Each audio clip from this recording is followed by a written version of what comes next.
Thank you. Thanks, Gloria. This is a great honor and pleasure to receive this award while still I'm alive. So today, I'd like to condense my life, 30 years life, into 40 minutes, minus maybe 2 minutes. But first of all, I'd like to thank to the amazing people who made this happen. First, amazing students of the MIT Media Lab in the past quarter century. Also, CKI community, especially KAI conference, with TI, and also CSCW community really helped me to shape, polish the ideas in the past 30 years. And also NTT Human Interface Laboratories, they support my early work in 90s. So first, I really cannot thank enough to my students who shared the dream, then joined the battle against the Pixel Empire for past 30 years. And I strongly believe this award is not for me, but all those students who helped and worked with me. Also, KAI conference is amazing. Every time I attend the KAI conference, I got the great memories from all the people I met. Bill Buxton and Marilyn Mantyne in 1990. Also, I see my hero, Doug Engelbart, KAI 1998. So attending conference, meeting people, getting inspiration, something so important engine. Also, you see some of my former students, now many are professors in CMU, Stanford. And I also very impressed to see the Ben Schneiderman's auto photo journals. So he kindly took so many photos in the past decades to make a beautiful book, Encounters with HCI Pioneers, which was just published as a beautiful book, highlighting all the trailblazers in this field. So thanks to Ben. Yeah, good. Oh yeah, Ben. I also would like to really express my sincere thanks to my real hero and guru, Douglas Engelbart, Mark Weisert, Bill Mitchells. Without meeting those people in my life, I was not here. Thanks. So today, I'd like to really compress my life starting from Seamless Media, then TangiBits and Radical Atoms at MIT Media Labs. So first of all, in NTT in 1990, I was working because company was very keen to promote information superhighways using broadband ISDN, BISDN. So they are looking for the new meaningful application service. So my group in the Human Interface Laboratories focused on the creation of a new bidirectional real-time video-based distributed collaboration service or system, which led to the invention of teamwork session and ClearBoard. So teamwork session uses very simple ideas of translucent overlay of workspace, individual workspace, both physical workspace, desktop, also computer screen. So you can bring anything, printed paper, handwriting, hand pointings, color marking, in mix with the computer screen over distance. So now you can see just dragging the screen, you can immediately share.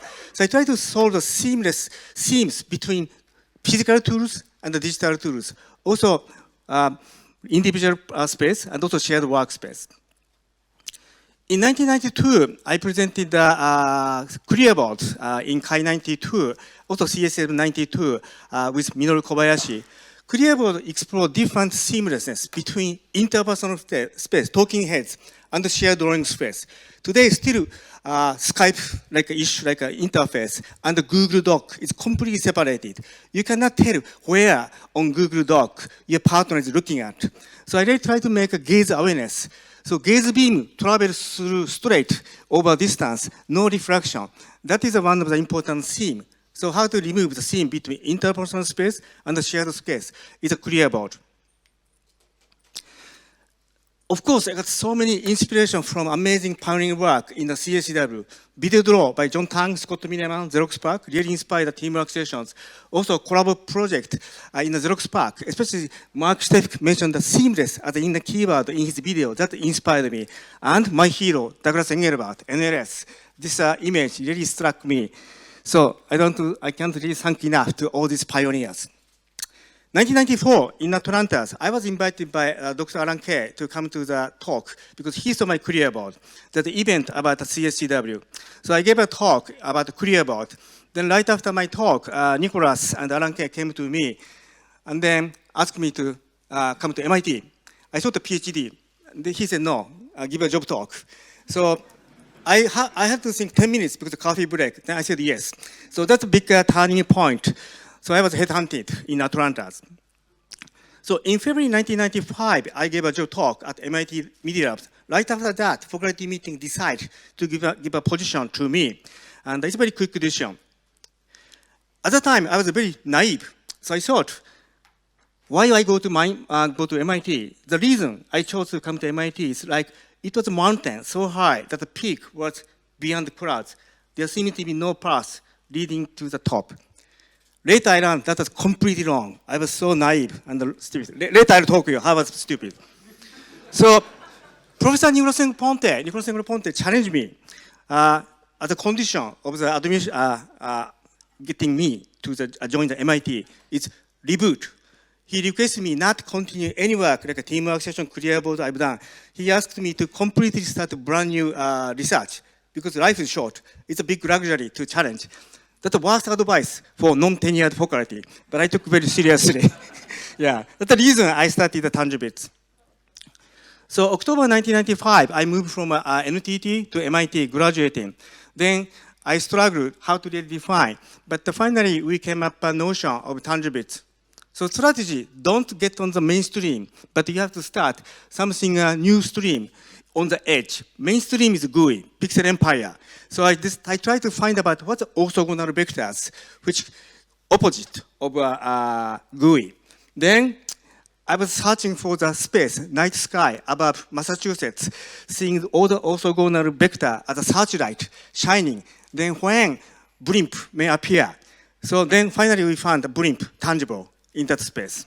So that's a strategy to come up tangible stuff.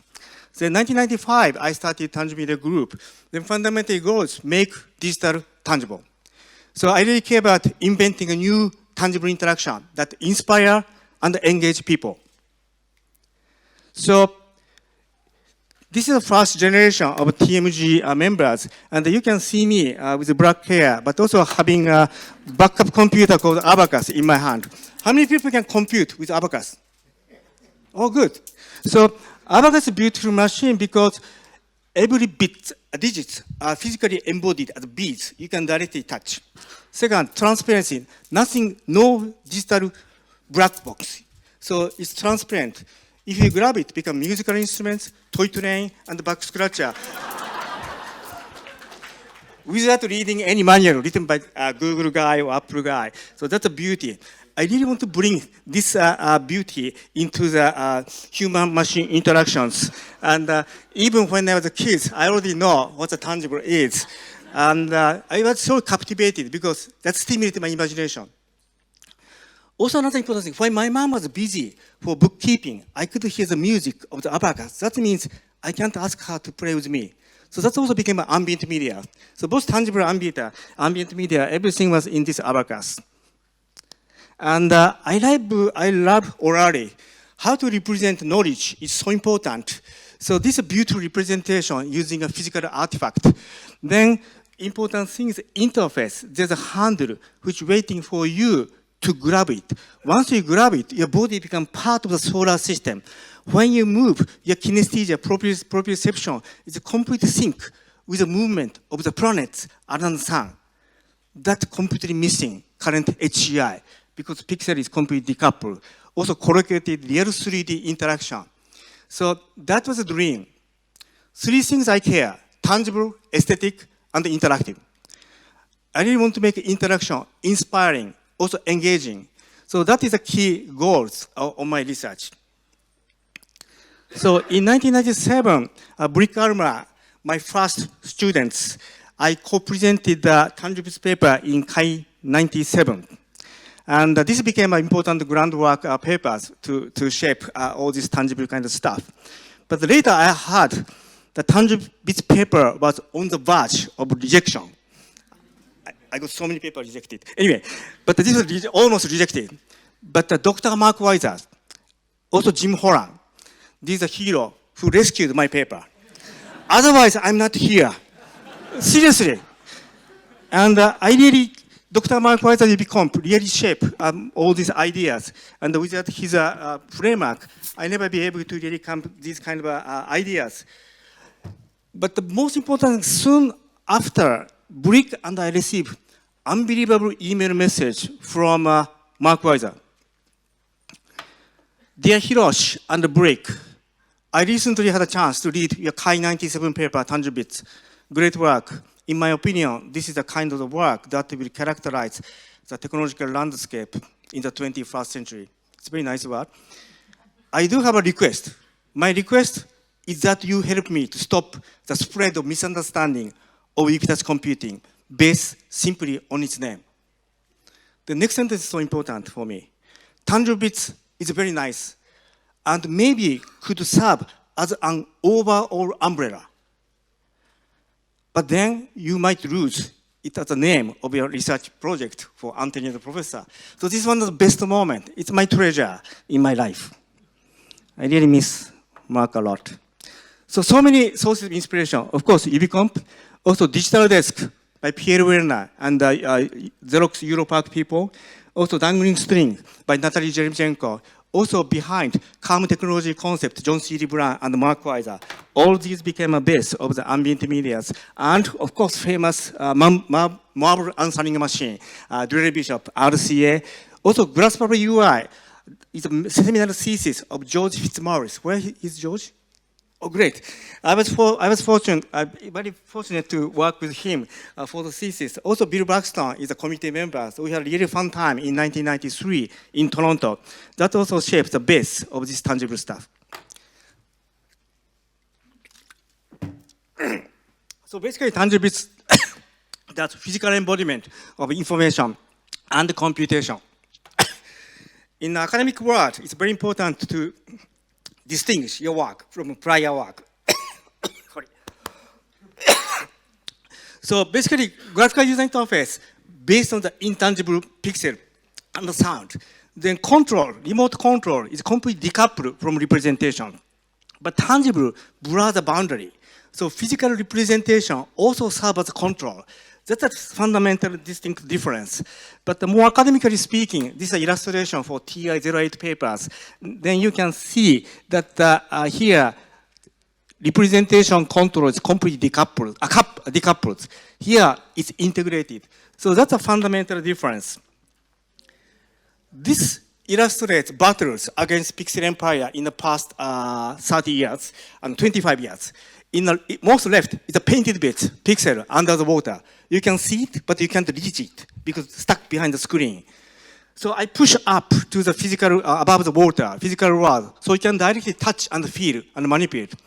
However, tip of the iceberg is still frozen. Even under the water, dynamical computation changes states. Tip of the iceberg stay as it is. That sucks.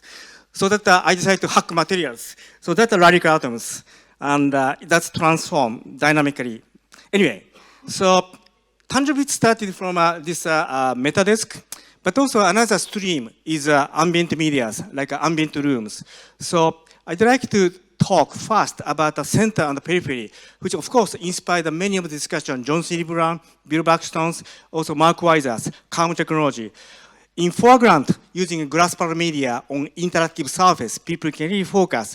But also in the background, at peripheral awareness, you can get so much information. The real key is how to make a seamless, smooth transition of the important thing, foreground, background, and coming back. That's still an important challenge.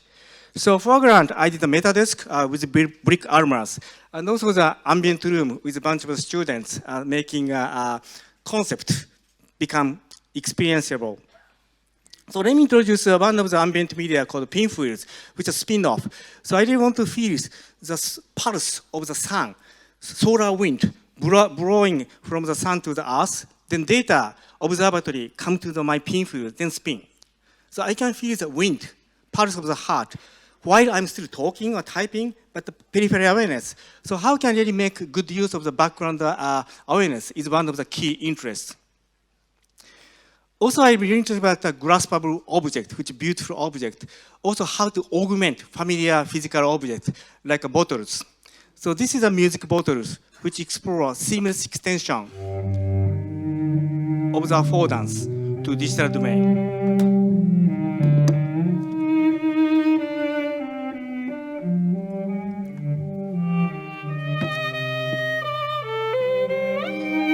So these are like a genie bottles or perfume bottles. You can open it, then contents coming out. It's a very minimal design. If you drop, it's broken, one of a kind. You cannot reboot. That's a beauty, same as life. So the reason I want to design this project is very personal. I had a dream to give a present to my mom of weather bottles. So when she wakes up, she always wants to know the weather forecast today. So I wanted to make a blue bottles, which allow her to know what the weather is like. Today is a nice weather. It's a metaphor of the soy sauce bottle she opened many, many times in her life to cook for me and my young sister. But she passed away. That's the reason I designed music bottles with my colleagues, putting a music as a tribute. Next year, Mark Weiser passed away. So being inspired by his invisible technology, I made a paper, Bottles, a transparent interface as a tribute to Dr. Mark Weiser. So there are a lot of important principles in a tangible user interface. One is I/O coincidence. This is an in-touch telepresence system. You can rotate 3 rollers, but also remote rollers connected by mathematical spring. So you can convey the force, sensible touch, like a phone through the touch. Carrybot is a physical version of Turtle graphics of the Seymour Papert logo language. You can grab and teach how to dance, then it's repeat. So you can do all the exploration like different geometries. Then Topoboy is a constructive assembly, which you can tell robots how to dance, how to move. It's record motion and play. So these are all I/O coincident. Actuation is the main meaning of the displays.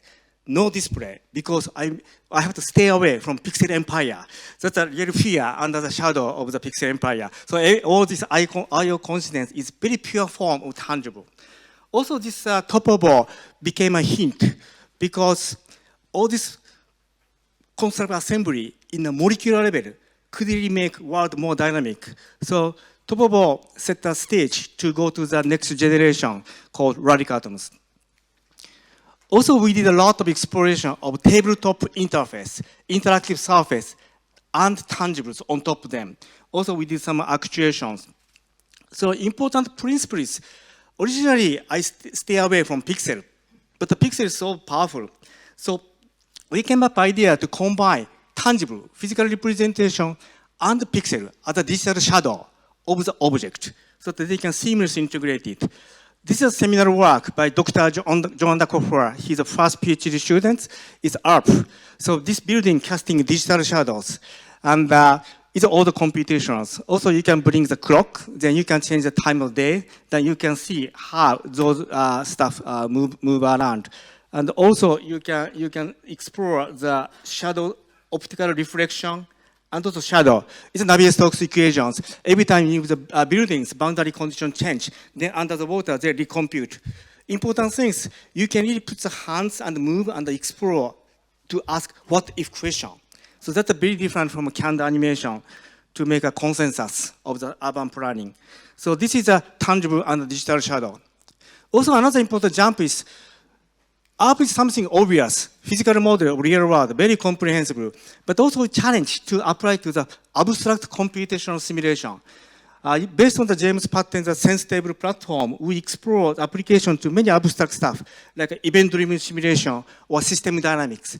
Then we are very pleased that all the abstract model, which have a 2D graphical representation, can be augmented by tangible, putting the pack.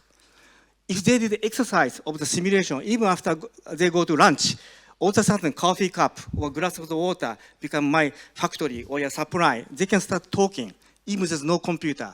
So that's interesting, tangible thinking. Maybe most exciting abstract stuff is music, electric music. So James Patten and Ben Licht designed this audio part to enhance the experience of the electric music. Today, electronic music has a big challenge. All the musicians bring a notebook computer. From distance, you have no idea if everything pre-recorded or are they really working hard. So how to make causality chain legible, making graphical language. And also you can see this blue graphical representation, also packs, and two-handed or four-handed interaction. So many parameters in the music. And so we did this experiments, not only the conference, but also nightclub. And I think their demo in NIME really inspired the peoples in Barcelona, led by Sergey Holder. And their team invented React Table. That became very successful commercial product, and many professional musicians use on the stage, which we are very proud of that. My late friend, Dr. Randy Pausch, often tease me, Hiroshi, you're too serious. You have to have a fun. You have to play.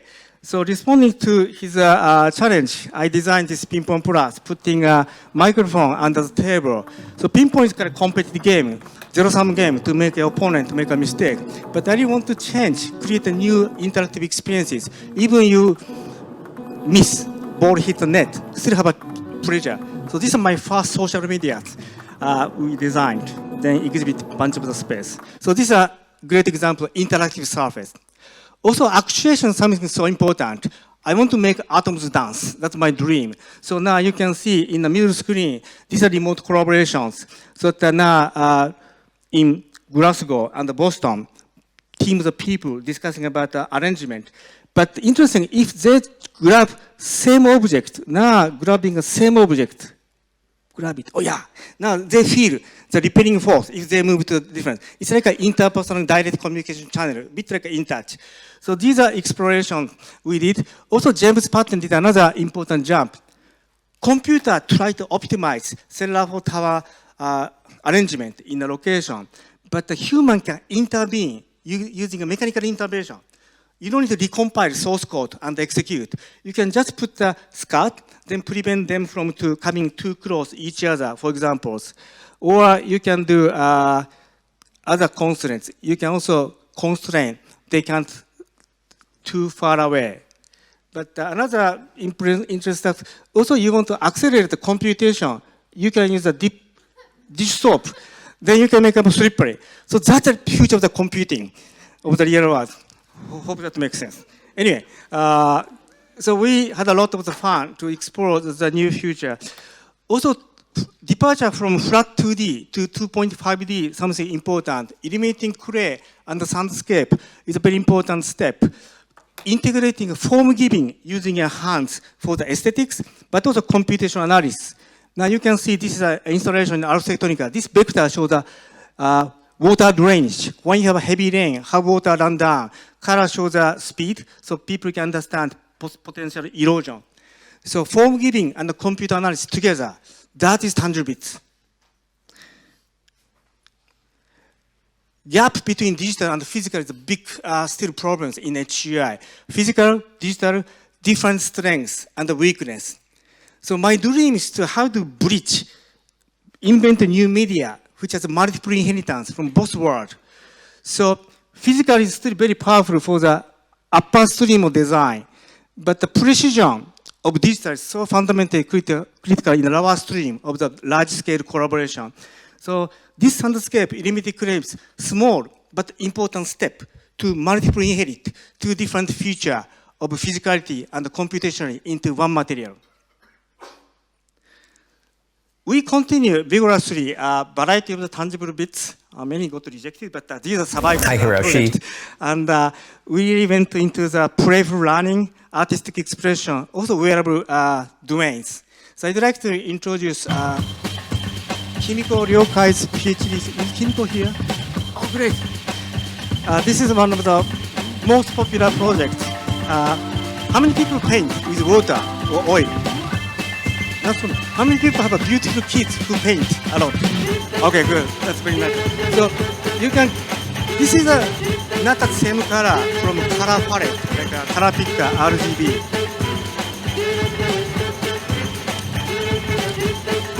In the era of Renaissance, painter was also color makers. They made own pigments, then painted with those ink. How to bring this practice to this century so that people can really explore the environment using a new ink is Kimiko's thesis.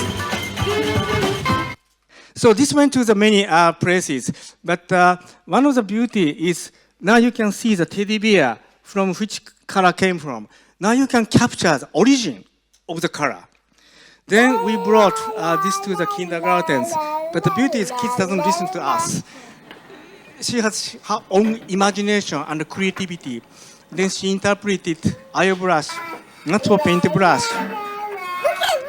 But important thing, she's so proud of her invention. Okay, ready? This is the best moment as the interaction designers. Also parents. Yeah. If you have kids. Anyway, so her thesis title is The World as a Palette. It's very important. Once you interact with the airbrush, you see that world very differently. You can't stop dreaming. What's a new art piece you can create from beautiful color leaves in New Hampshire or Canadian Rocky, for example. So I believe the design of tangible interaction really requires not only scientific academic review in CHI conference, but also artistic review. So we took a museum exhibition very seriously from the beginning. Also, how to archive those work for next century is a big issue. So museum is not about past, but the future. So this is ICC exhibition in 2000. Then we did a AstraZeneca exhibition, Getting in Touch. I got so many people, philosophers, architects, kids, or designers, and then we have a lot of great discussion. So museum of interactive art, media art is another important engine which shaped my research. Through our research of tangibles, finally we realized that frozen tip of the iceberg is a real bottleneck of the asynchrony. So we determined to really come up a new medium of radical atoms, which dynamic, physical, computational, and conform structural constraints, transform structural behavior, and inform new ability. It's affordance. It's very difficult. We haven't solved most of them. But if I'm allowed to oversimplify, there are two materials for designer, frozen atoms and intangible pixels. My dream is to make a new third materials called radical atom, which is dynamic, physical, computational materials, which can dance, even levitate, and do all sorts of the crazy stuff. So, of course, source of inspiration from the matters. Also, so many amazing reconfigurable robotics world, including hard robotics, also soft robotics. But scaling up is a big challenge. Moore's law doesn't apply. Also, shape display, one of the pioneering work, Felix by Professor Iwata, inspired a lot. So these are one of the few examples, but I want to really thank.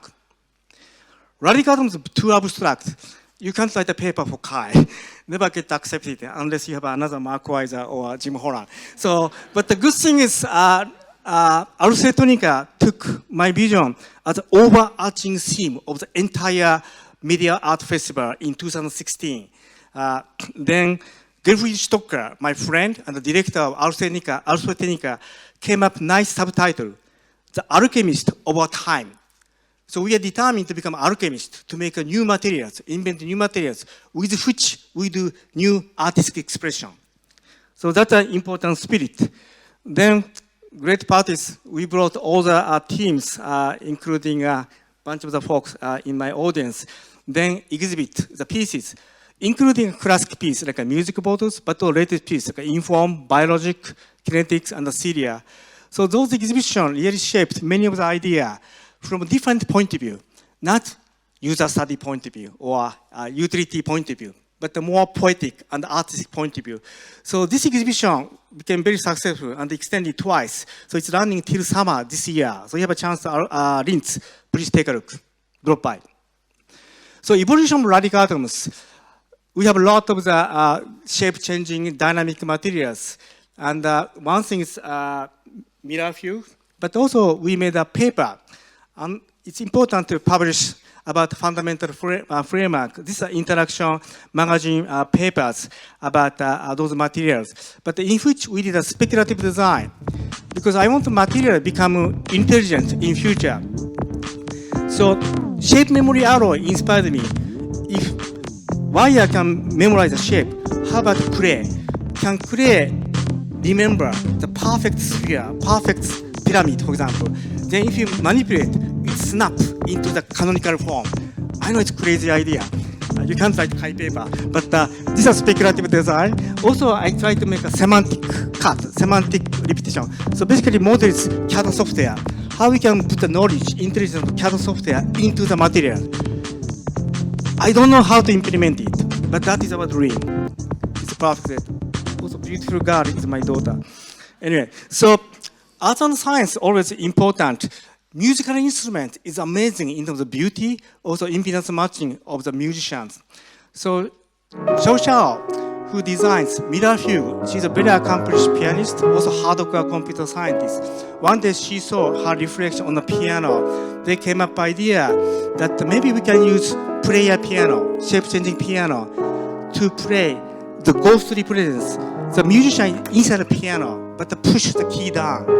So she can live inside the piano, but also she can play with real Xiao Xiao, sitting on the chair. Also music, not just sound, vibrate air, breathing, motion of shoulder, all the process is so important, but it's missing current CD, MP3 or streaming. So I want to really capture the process, which makes art really exciting.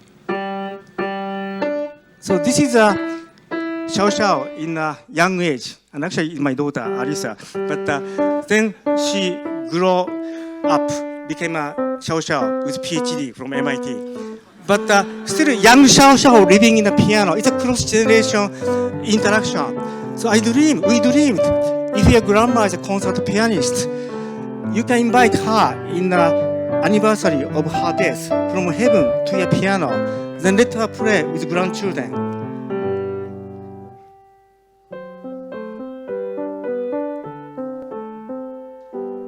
So this is the art. So we did a lot of the materials. Also, soundscape is so sad. Once you destroy the shape, you tend to restore. There's no kinetic memory. So how to bring kinetic memory back to the materials is one of the reasons behind the shape display research. Then Ken Nakanaki did an exploration how simple forms, line or tape, can be interesting as shape-changing materials to adapt to the situation, line form and chain form. His seminal work to explore the minimal form. But also, we did a lot of the 2.5D shape display. This is Daniel Reitzinger's first master thesis. Then later, a bunch of people joined. Our goal is invent new representation and invent new interaction technique, communication with these new materials. So these are two pillars. Now use mid-air gesture. Of course, you can direct manipulation. So we did all this kind of exercise. Then I think one of the most well-known work is how many people saw this video? Good. And Professor Sean Folmer, Professor Daniel Reitzinger, and a bunch of all the alumni. The beauty is all the PhD candidates who worked project is now famous professor, having more papers than me. That's good. Anyway, so being here and there is our dream. So this is a way to materialize the dream. But it's not a video conference. You can really manipulate the physical object because it's a robot machine. You can also capture and re-embody anything on the fly. Also, intermaterial interaction is something very important. It's not a display. It's a robot pushing stuff. So that you can do CAD stuff and many interesting stuff. And also, like, this is an important example. Printing is dead end. It's not printing. It's alive, computing. And so that you can see all the exploration and all the mathematical equation change to the like a shape. And, yeah. So this went to the Cooper Hewitt Design Museum. And now it's running in the Architectonica to disseminate those kind of ideas beyond academic community. Inform, 3 Inform engine, we integrated into the one kinetic triptych. That is a transform. And we brought this to the Milano Design Week to test drive.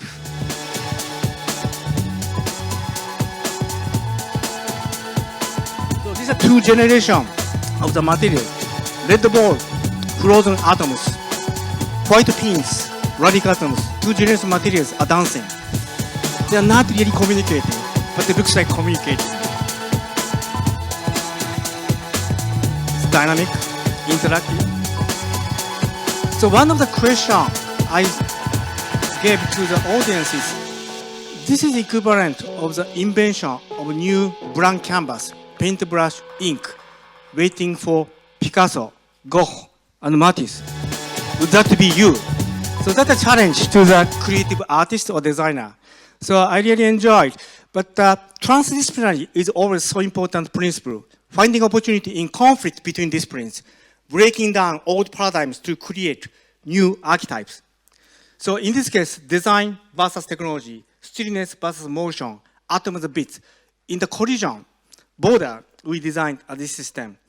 And the good things, now all famous professors in the Kai communities.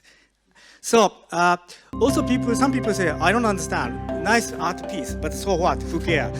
More pragmatic people. So our team of students did envisionment of the future, how dynamic shape-changing furniture may change our life. This got a nice award called Golden Mouse Award. But the mouse is a symbol of the evil empire, so it's kind of interesting. Anyway, I really thank to the award, nice. Anyway, so we did a lot of exploration, but also future important things. This can be the metamaterials which emulate. This is Ken Nakamaki and Luke Pink's work. Now you can emulate flexibility, elasticity, viscosity. Even non-existing material can be felt and experienced. And so shape discipline have a lot of interesting histories, from shape change, direct manipulation, midway gesture, then physical telepresence, intermaterial interaction, dynamic affordance. Now emulating materials, also force feedback. Recent work, latest work of Inforce by Ken Nakamaki really applies stronger force feedback, applying new domain like audio part. Oh my gosh. Life is short. Also time is so short. Okay, we have a lot of the materials we are evolving. And so this is basically we really excited about creating responsive material at the meso scale to design novel sensors, actuator, display. It's a bottom up.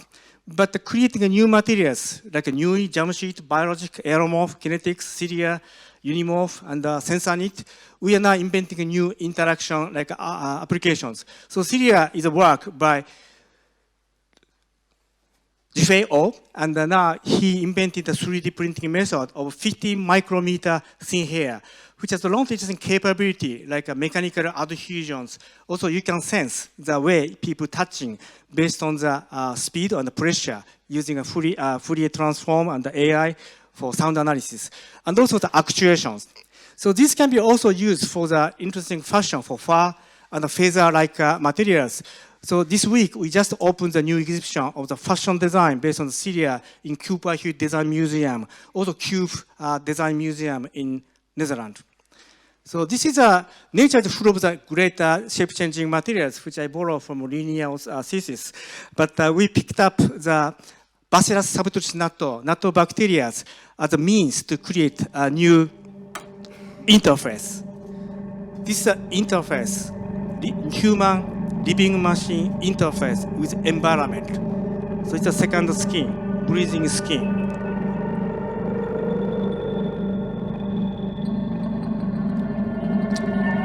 So millions of living bacteria in each flap, they work as sensors and also actuators to respond to the change of relative humidity. The bunch of the bacteria is moving and working. And also, this requires very careful design of another science of the physiology. So now you see she's dancing, but her heat map and the sweat map inform how much bacteria have to be deposited in each flap. So this command is sent to the bioprinters, then simulate and print. So you see science, the design, technology, but in the end, most inspiring part is the art, the dance.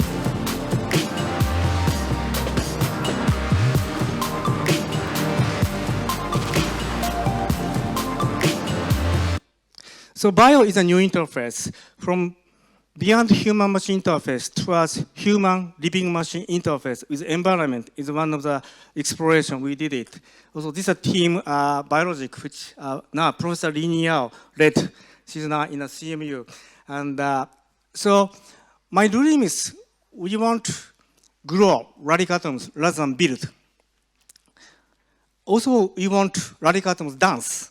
So I'd like to show one of the latest dancer, programmable droplets, liquid. So this is Udayan Mopash the invention to using electrowetting technology. We can control the movement or dance of the liquid very precisely.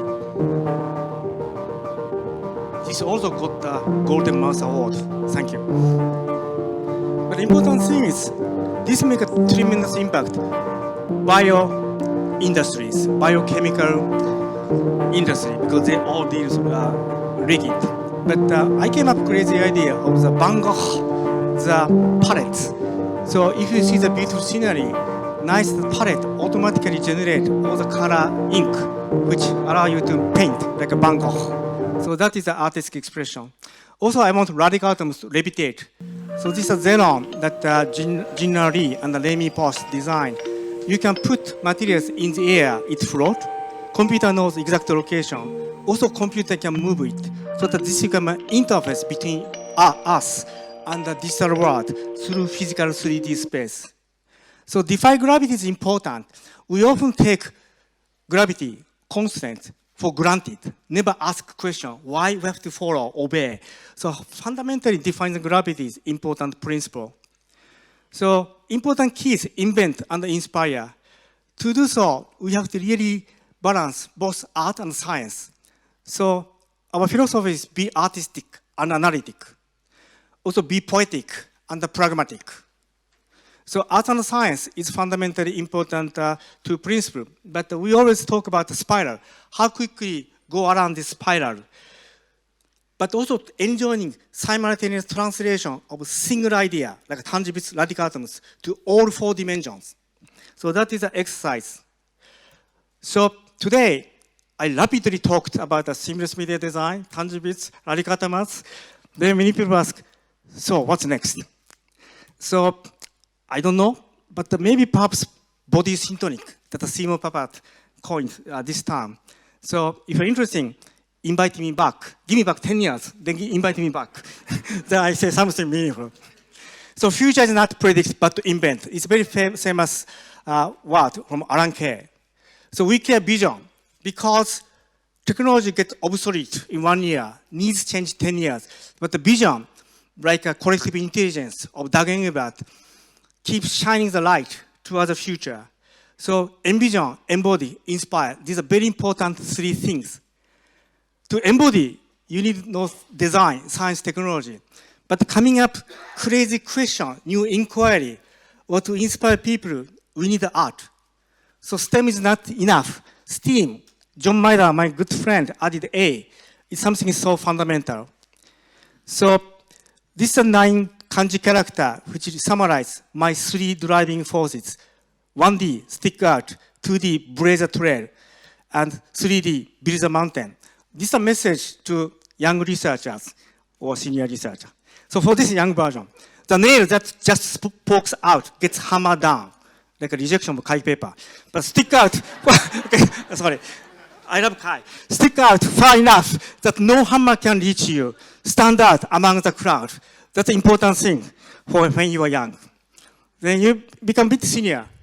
There's no road laid out before me. I charge forward, and the road emerged behind me.